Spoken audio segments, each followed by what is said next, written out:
Hello, what I'm going to do today is I'm going to do oil changes on the Polaris Magnum 330 and the Polaris Trailboss 330. The Magnum is a 2005 model and the Trailboss is a 2007 model. It's a very easy, simple thing to do an oil change. Simply you take the filter off. There's a filter right here, and you see that hole down through there? That hole right there is the access for the drain plug to drain the oil.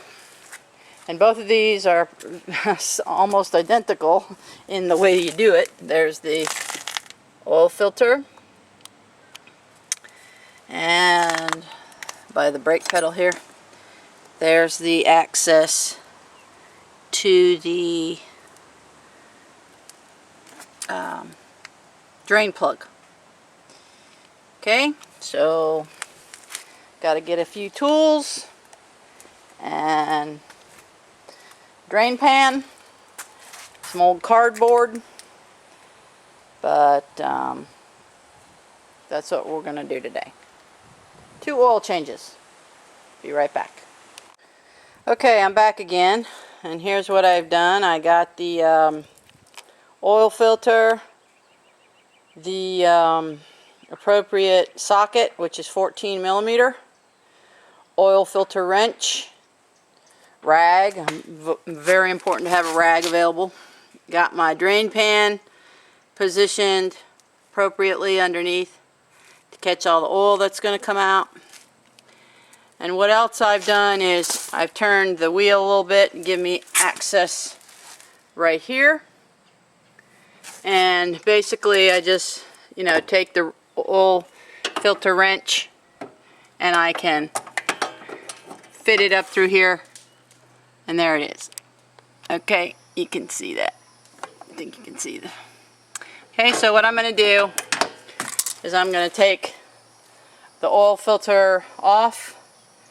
I'm going to take the drain plug out and drain the oil.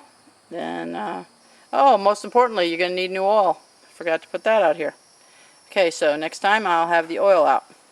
Alright, so that's what I'm going to do. Okay, everybody, I'm back. I got the drain plug removed, and I got my oil, and I got the oil filter off. There it is, you can see. What you want to do is clean that real good around the where you're going to have the new oil filter going there. You want it nice and clean.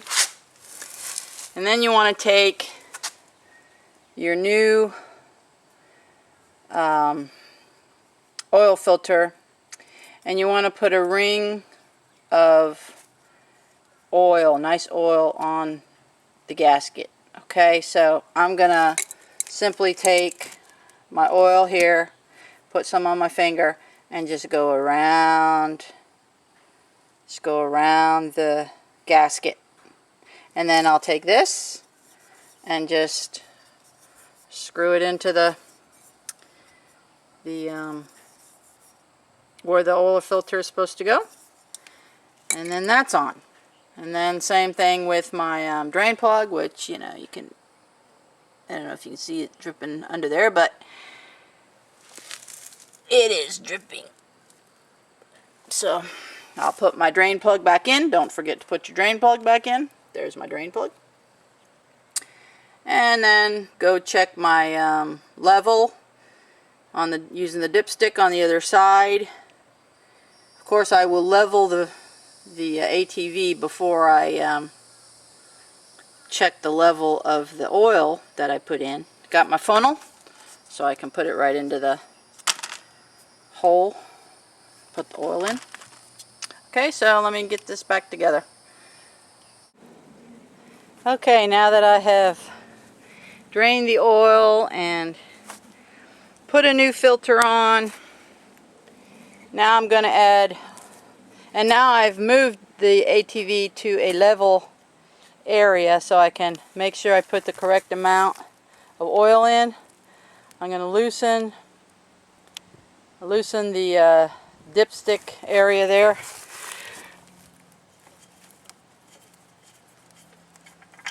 Okay, and it's got readings on it so that you can, you know, keep placing it back into the ATV to check your oil level.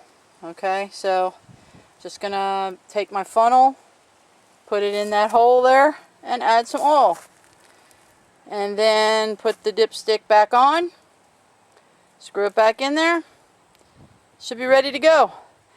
But after I run it for a minute, I'm going to check the oil again, because remember we had the oil filter that we took off and we replaced. Got a nice new oil filter on there.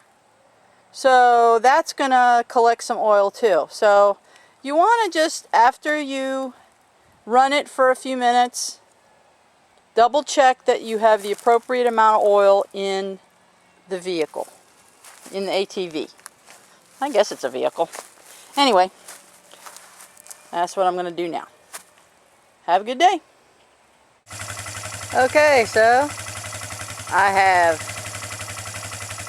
added about 1.5 quarts of oil.